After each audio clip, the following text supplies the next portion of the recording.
Luis, encantado de volverte a recibir.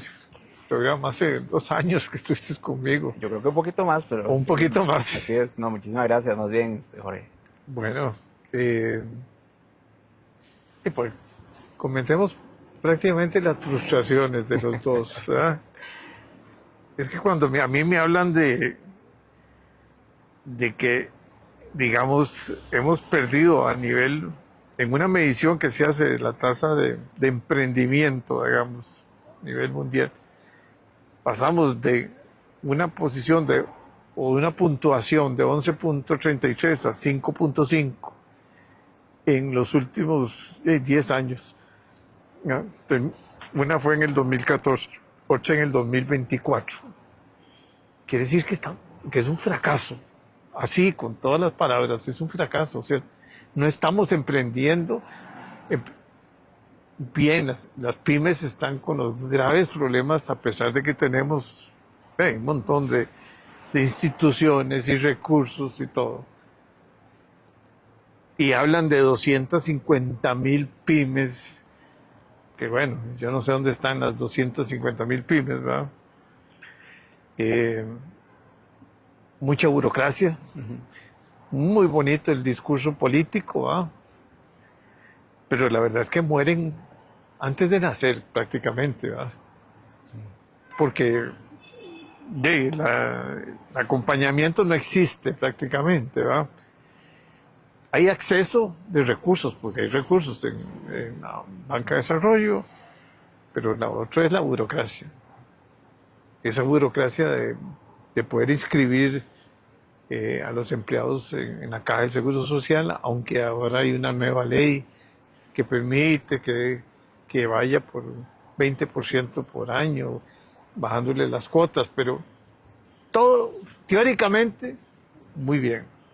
Pero a la hora de hacer el análisis final, la productividad es muy mala.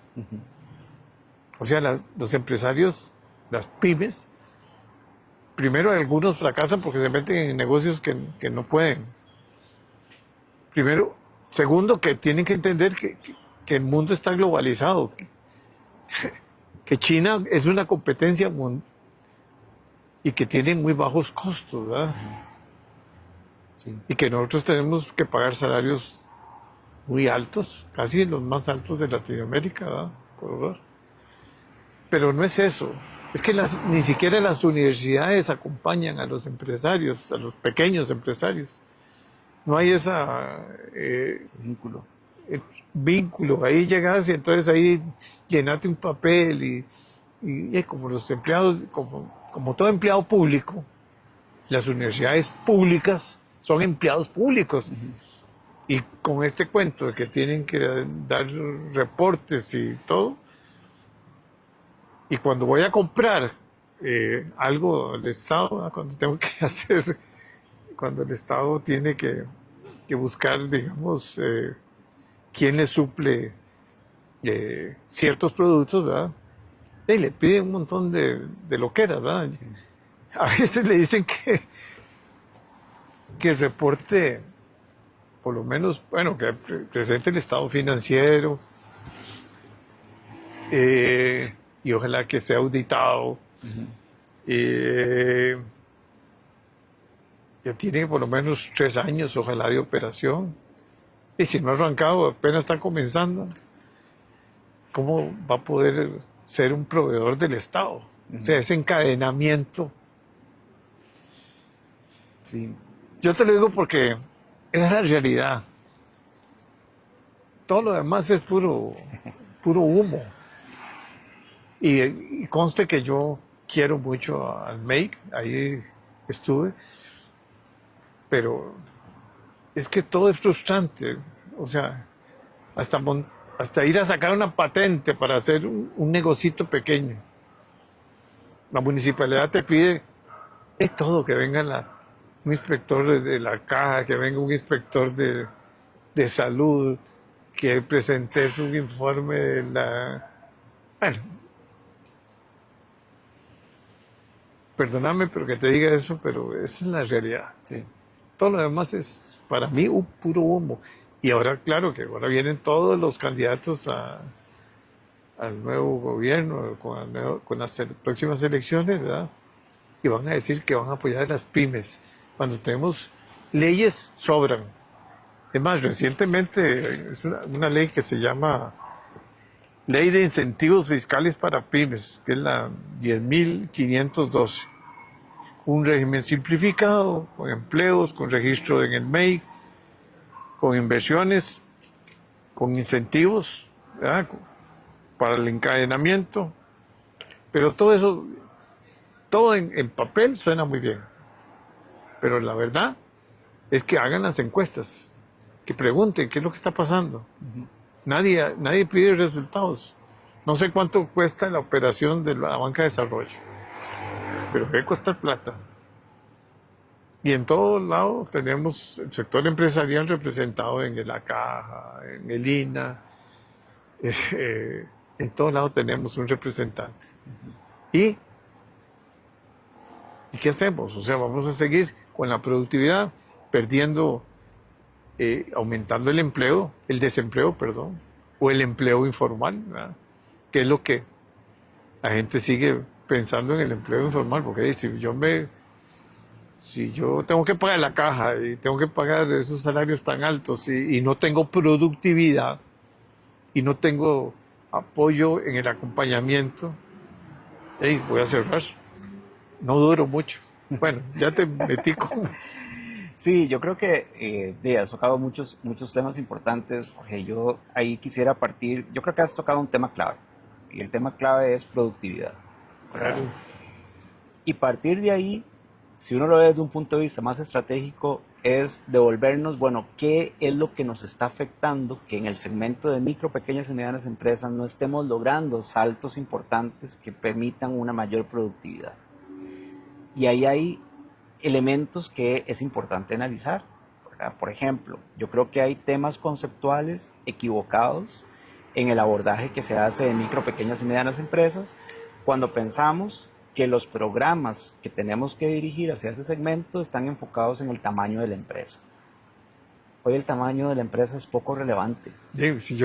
Perdóname, si yo estoy en el negocio ahora de desarrollar un software especial, soy yo.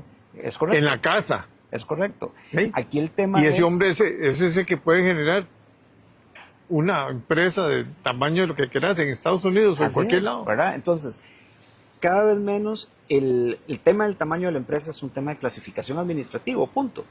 Pero el gran enfoque es cómo logramos que mejoren la productividad independientemente del tamaño. Cómo logramos que pasen de una etapa de evolución en la que están hoy a otra, para que eso les permita crecer. Ese es el gran reto. Y si vos ves, de una u otra forma, seguimos pensando en diferentes programas en un enfoque muchísimo más dirigido al tamaño. Entonces, yo creo que hay que hay que cambiar la ecuación de cómo estamos abordando el tema. Y eso nos lleva también a que en los procesos de acompañamiento lo entendamos distinto, ¿verdad? Porque en el proceso de acompañamiento ya no me interesa si es una microempresa o es una mediana empresa. Lo que me interesa es que me genere un producto competitivo. Es correcto. Hay variables o elementos importantes que están en esto, y es que medimos lo que hacemos en función de la cantidad de horas de capacitación, la cantidad de horas de asesorías que damos. Eso no es importante. Lo importante es cómo esa cantidad de horas de capacitación o asesorías están impactando en las ventas, están impactando en el encadenamiento, están impactando en el empleo. Esos son los indicadores importantes, ¿verdad? Y ahí yo creo que son los grandes retos que tenemos cuando construimos los programas para micro, pequeñas y medianas empresas. Con algo que además yo estoy cada vez más convencido que nosotros tenemos que salirnos, y voy a hacer tal vez una acotación que en emprendimiento es muy importante, pero yo creo que en la parte de las políticas y en los programas de pymes tenemos que salirnos del prototipado. ¿De qué, perdón? Del prototipado. Porque hacemos miles de modelajes para ver qué pega, ¿verdad? Y entonces tenemos miles de programas para medir si ese programa vale la pena, que al final es para 20, para 5, pero al final el ecosistema sigue siendo el mismo. Y entonces no estamos transformando un ecosistema que ahora, cuando dabas el dato del Monitor Global de Emprendimiento, que es precisamente ese dato, de pasar de 11.33 a un 5.5 que La tenemos mitad, hoy. en 10 Claro, años. lo o que sea, nos está diciendo ese indicador que es no el estamos ecosistema no trabaja. está entendiendo la nueva realidad. A pesar de que hay recursos. Es correcto, es correcto. Y eso yo A creo pesar que de que hay un marco jurídico y a pesar totalmente. de que todos los discursos políticos son hay que apoyar a las Totalmente. pymes. Yo creo que hoy, si nos vamos 10 años para atrás, hoy el ecosistema tiene mucho más legislación en las diferentes áreas claves, por ejemplo, en todo el fomento de la cultura emprendedora, en todos los temas de incentivos fiscales, que hace todavía 10 años o un poquito más para atrás no teníamos incentivos fiscales para pymes, en los temas que tienen que ver con recursos financieros. Hace 10 años estábamos apenas en fases incipientes, por ejemplo, el sistema de banca, ¿verdad? O sea, si vamos para atrás en las diferentes áreas del ecosistema, hoy tenemos mucho más legislación y mucho más instrumentos que hace 10 años, pero el ecosistema no ha cambiado. No. ¿Verdad? Pero entonces, es que los banqueros tampoco han cambiado. Bueno, porque el gran tema aquí la pregunta no la es garantía. Es correcto, pero la pregunta no es cuántos recursos necesitamos, la pregunta es la productividad que tiene. No solamente eso, cómo está el acceso a esos recursos. El acceso, sí. ¿Verdad? Y ahí es donde la pyme encuentra barreras importantes porque, y ahí le voy a decir algo, nosotros en la organización en la que estoy hemos analizado un poco el tema y en esto, Jorge, no solamente es cuáles son los requisitos que te están poniendo para acceder a esos recursos, es cómo logramos hacer que este lado se comunique con este lado y empiecen a entenderse la realidad que tiene este lado con este. Y te lo digo en dos ejemplos que mencionaste en temas importantes. ¿Cómo hacemos entender que el ejecutivo de cuenta del banco entienda la realidad de una microempresa que tiene que resolver el día a día para que a la hora de poder darle el producto financiero realmente le responda a la necesidad que tiene la empresa en función de las características de la empresa y no de lo que construyó desde la valoración del riesgo solamente de lo que tiene la entidad financiera? O si lo vemos desde el punto de compras públicas, ¿cómo hacemos para que el lenguaje que está utilizando un proveedor del Estado, que elabora un cartel, que elabora las condiciones, entienda la realidad de esta microempresa o de esta pequeña empresa que le va a ofertar al Estado? Parte de lo que nos decían en un estudio que hicimos en este tema, lo que nos decían los empresarios era, es que yo no entiendo el lenguaje de lo que están poniendo en las licitaciones. Y cuando le preguntábamos al proveedor, lo que decía el proveedor es que la pyme cuando oferta no sabe lo que está ofertando, ¿verdad? Entonces pareciera que hay un tema de acompañamiento en poder unir ambos sectores, ambos lados para que puedan hacer posible la relación. ¿Qué te puedo decir? ¿Verdad? Poner un caso. No sé, mantenimiento de las zonas verdes, digamos, en las calles públicas, Ajá. en carreteras. Ah, no, es que sacan la licitación. Ah, usted tiene que tener tantos años de experiencia, tiene que tener, haber hecho no sé cuántos kilómetros. Al final, en PYME va a clasificar cuando puede ser que vos dividas en distintos y estimules. Igual puede ser en la reparación de calles, igual Claro. puede ser tantas cosas. Ah, no, pero el que está haciendo toda la estructura de las compras del Estado, es muy fácil, una sola licitación con un montón de requisitos y al final Y aquí, solo una empresa clasifica. Jorge, vos sos empresario y sabes muy bien que el empresario está preocupado por la producción y por colocar su producto. Cuando diseñamos los proyectos, digamos los programas, pensamos que el empresario, sobre todo el microempresario, tiene que ser todólogo, ¿verdad? Entonces queremos que sea el contador, que sea el que maneje la página web, que sea el que maneje las redes sociales, que sea el que venda, que sea el que produce, que además lleve la administración de la empresa y que sea el contable, ¿verdad? Y entonces queremos que aprenda de todo, ¿verdad? Y cuando les damos cursos, yo recuerdo un proyecto que estuve monitoreando, que era para el sector creativo y cultural, para diseñadores. Y los diseñadores los metieron en un curso en donde llevaban 6 semanas para aprender la parte contable. Recuerdo que uno de los diseñadores en la tercera semana me dijo, Luis, yo de esto no entiendo nada. Y yo le dije, mira, yo soy politólogo, no te preocupes, para eso existen los contadores, ¿verdad? O sea, tenés que entender lo básico, pero no ser experto en la parte contable. Y creo que ahí hay una lógica que tenemos que cambiar y es cómo le ayudamos a los empresarios a que produzcan más, que vendan más y que crezcan en sus iniciativas empresariales. Y eso solo lo podemos lograr con procesos de acompañamiento. Hay experiencias exitosas con datos reales, porque, por ejemplo, yo conocí muy bien y se ha tratado de ampliar, digamos, esta metodología en América Latina, y era de los centros de desarrollo empresarial en Estados Unidos, los llamados SBDC o los Small Business Development Center, ¿verdad? Son modelos en los cuales interactúan para su operación. Un empresario. Primero, Lo que es las universidades, es que ahí se meten las universidades de lleno. El sector privado, las universidades y el gobierno. Y el gobierno. Pero con algo muy interesante, el gobierno no es el que lo hace. El gobierno lo financia y lo monitorea en función de resultados. La universidad actúa en el proceso de acompañamiento y el sector privado no solamente actúa, sino que también genera encadenamiento. Entonces es un modelo que está orientado a fomentar innovación, a tener crecimiento de las empresas y además de eso a que tengan mercado, ¿verdad? O sea, aquí no se trata de proyectos en los cuales les dimos capacitación durante 6 meses y el mercado está saturado y no sirve. Y nunca vendieron nada. Y no vendieron nada. ¿Verdad? Y después los metimos a otro proyecto y tampoco venden nada, pero ahí están, ¿verdad? No, aquí tienen que vender. Porque además el centro es medido en función de las ventas de sus empresas atendidas, ¿verdad? Entonces tiene un factor fundamental en el tema del incremento de la productividad y en la participación de las empresas en el mercado. Los indicadores que hay de este modelo es que una empresa que no es acompañada mantiene, ¿verdad?, su estatus permanentemente, inclusive hasta perder y cerrar. Pero una empresa que es acompañada, que es orientada, tiene un proceso de crecimiento mucho más acelerado. Y yo le voy a dar un caso. En nuestra gestión dentro de esta organización en la que estoy, hacemos procesos de acompañamiento y tuvimos una experiencia muy interesante en el marco de la pandemia, con empresas que empezaron su proceso de acompañamiento justo en el mes de marzo, cuando entraba la pandemia en el país. Bueno, de esas empresas que acompañamos, en ese periodo más crítico de la pandemia, ninguna empresa cerró la operación. Ninguna microempresa cerró la operación. Y alguien nos decía, ¿cómo lo lograron? ¿Verdad? Y parte de lo que le decíamos es, bueno, primero tuvimos que replantear el modelo de negocio, porque la realidad para esa empresa cambió.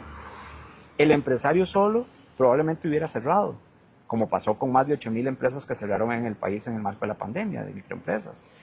Pero en el proceso de acompañamiento empezamos a explorar con ellos nuevos esquemas de comercialización, nuevos mecanismos de asociatividad, nueva relación con sus clientes, mayor utilización de otros instrumentos digitales, y eso les permitió sostenerse en el mercado. Quizás no crecieron en el marco de la pandemia, pero sí se sostuvieron en el mercado, que ya era ganancia. Ya después vino otra realidad y había que replantear el proceso. Pero la posibilidad de lograr eso era única y exclusivamente con un proceso de acompañamiento en donde se le iba orientando con profesionales que diferentes áreas le pueden ir dando diferentes orientaciones para que tomen mejores decisiones. Y yo creo que ese es un eslabón que nuestro ecosistema tiene todavía pendiente, ¿verdad? Y que está afectando cuando nos vamos a la parte financiera, en el tema de que no estamos recibiendo proyectos que estén maduros para que sean financiados. O cuando nos vamos a la parte del mercado, ¿verdad? Y si lo vemos en la parte de internacionalización, la cantidad de empresas exportadoras de pymes prácticamente se mantiene a lo largo del tiempo. Estamos hablando de 2,000, 2,500 empresas exportadoras de un parque empresarial que se estima en 150,000. Uno no diría, no es que todas van a exportar, pero es que la masa crítica de empresas exportadoras y potenciales exportadoras debería crecer. ¿Cómo lo hacemos si no mejoramos la productividad? Y la productividad la mejoramos con procesos de acompañamiento.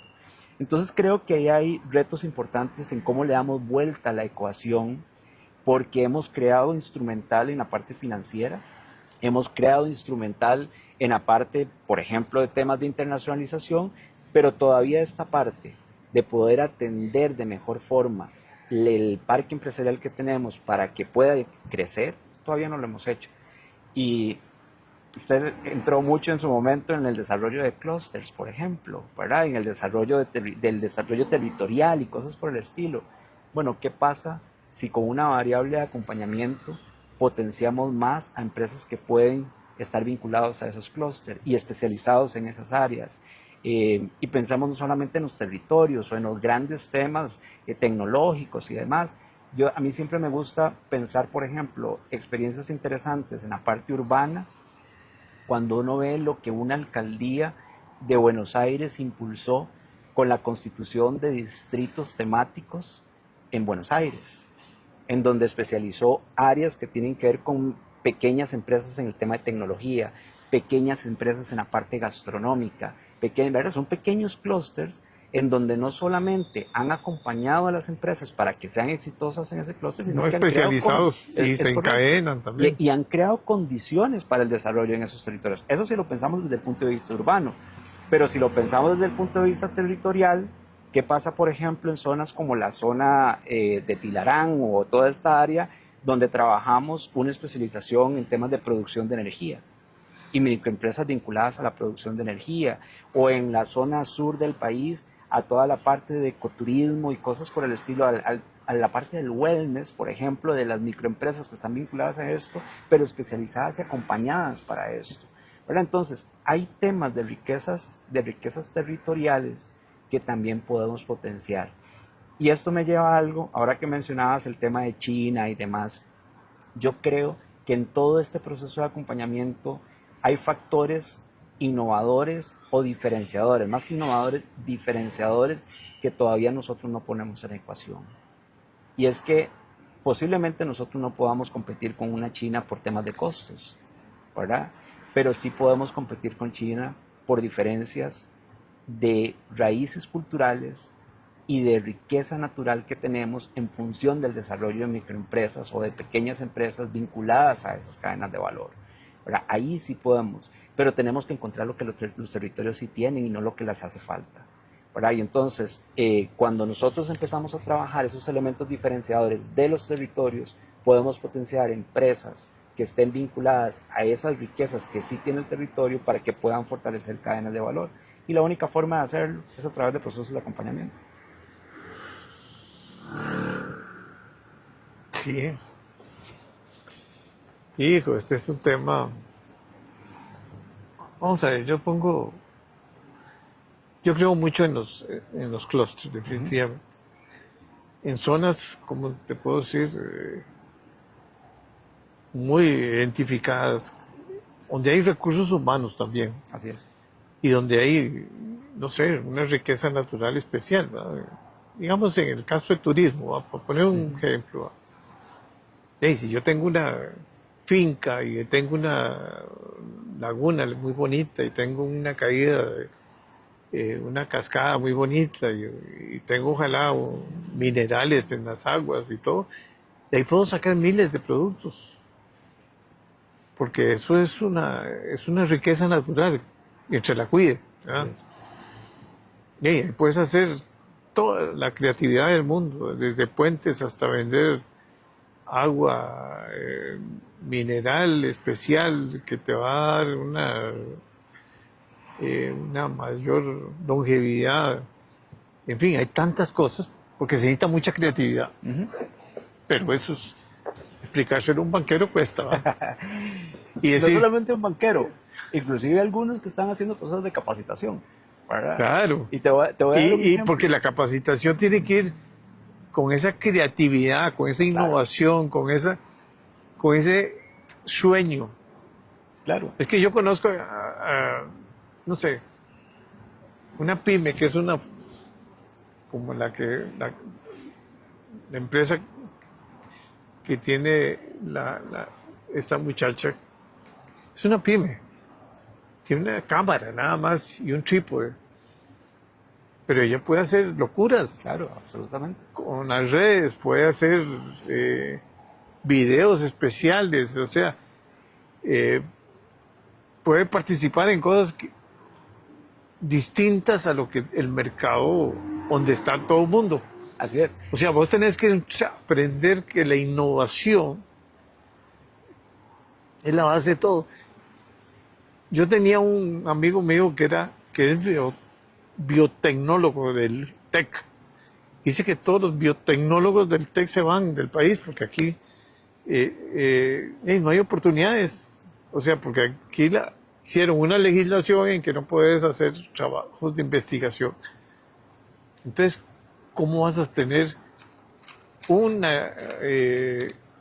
cuerpo, gente capacitada, que el país ha invertido mucha plata y que se tienen que ir porque hay una frustración, porque algún diputado o algún ministro o algún gobierno inventó que no, que la biotecnología tenía que tener un montón de... igual habían centros de capacitación, de innovación, de multinacionales trabajando, donde podían contratar un montón de muchachos que eran pequeños empresarios. O sea, pero tiene que haber esa mentalidad. No es la mentalidad de que, bueno, se llama el estado financiero. ¿Cómo? Estado financiero. Y ahí, Jorge, hay que armonizar algunas cosas. Tan importante es que tengamos el clúster de dispositivos médicos, y es fundamental para el país, y, ¿verdad? Y obviamente genera mucho empleo, y o sea, es excelente la inversión. No hay duda. Tan importante es eso, y crear los mecanismos alrededor de ese clúster también para pymes que puedan estar vinculadas a esa cadena de valor, como es importante pensar en el empresario turístico de la zona sur del país que está vinculado a una cadena de valor ¿verdad? O sea, ambos son importantes.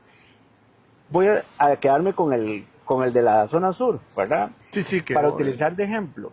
¿Qué pasa, por ejemplo, y hace 2 o 3 años cuando hablábamos de economía creativa y cultural, economía naranja, la llamada economía naranja? ¿Qué pasa, por ejemplo, a ese artesano que está vinculado al sector turístico en la zona sur, o pensamos en cualquier parte del país? ¿Qué elemento diferenciador de producto tiene ese artesano con respecto al que está en Limón o al que está en la zona norte? Ninguno. Porque lo ponemos a producir lo mismo. ¿Qué pasa si ese artesano empieza a identificar cuáles son los elementos autóctonos de la región? Y el turista que llega ahí, llega y se lleva una artesanía que es autóctona de la región. Autóctona. ¿Verdad? O sea, que tiene una raíz cultural que en ninguna otra parte. Hay un proyecto que estamos acompañando en Caño Negro, en zona norte del país, con la Asociación de Desarrollo Integral en Caño Negro. Y haciendo un trabajo por identificación de valores y caracterización del territorio, nos damos cuenta que en ese territorio hay una tradición lindísima, y que es una reunión que se establece alrededor, o sea, en la comunidad, cuando hay luna llena. Y lo hacen todos los meses. Cuando hay luna llena, salen en la noche, tienen actividad social, etc. Bueno, ¿qué pasa si el artesano de esa zona empieza a generar productos vinculados y tiene un nombre, a ese encuentro y todo el asunto? Cuando vamos a otros países, y pensemos en el norte, que vamos a los parques temáticos, ¿qué es lo que compramos, Jorge? No compramos los productos que están relacionados con la montaña rusa en la que nos montamos, con el personaje que está relacionado ahí. Es más, te lo pongo al revés, para poner un ejemplo ahí. En Disney vos te montás en uno de los juegos, o jugámosle así, o actividades. De ahí, al final, ¿qué es lo que hay en una tienda? Así es. Una tienda que vende no sé, el elemento importante, como una fantasía. Y la camiseta. Y la camiseta, no, con eso. Vos gastás más plata en la tienda que en el tiquete de entrada. Así es. Entonces imagínate que si empezamos, o sea, si establecemos estrategias de desarrollo productivo donde ese artesano tiene que incorporar diseño, que es un factor de innovación, tiene que mejorar su gestión en función de ese tipo de productos, y si además lo vinculamos al turoperador y lo vinculamos a la oferta turística del país, porque sabes que solamente ahí en Caño Negro vas a encontrar esa actividad, empezamos a darle sentido y valor al territorio. Ahora que hablábamos de esto, me acordé de una nota que veía y sin hablar, perdona, y sin hablar de los asentamientos indígenas que tenemos. Por supuesto. O sea, que son... Mira, ahora que hablábamos de esto, me acordé de un titular que vi en esos días que decía que el tema de la migración de la zona rural al centro no se detiene. y no se va a detener mientras no generemos las condiciones en la zona rural que permita que las nuevas generaciones sientan orgullo por quedarse ahí, que sientan orgullo y encuentren soluciones a las necesidades que están teniendo.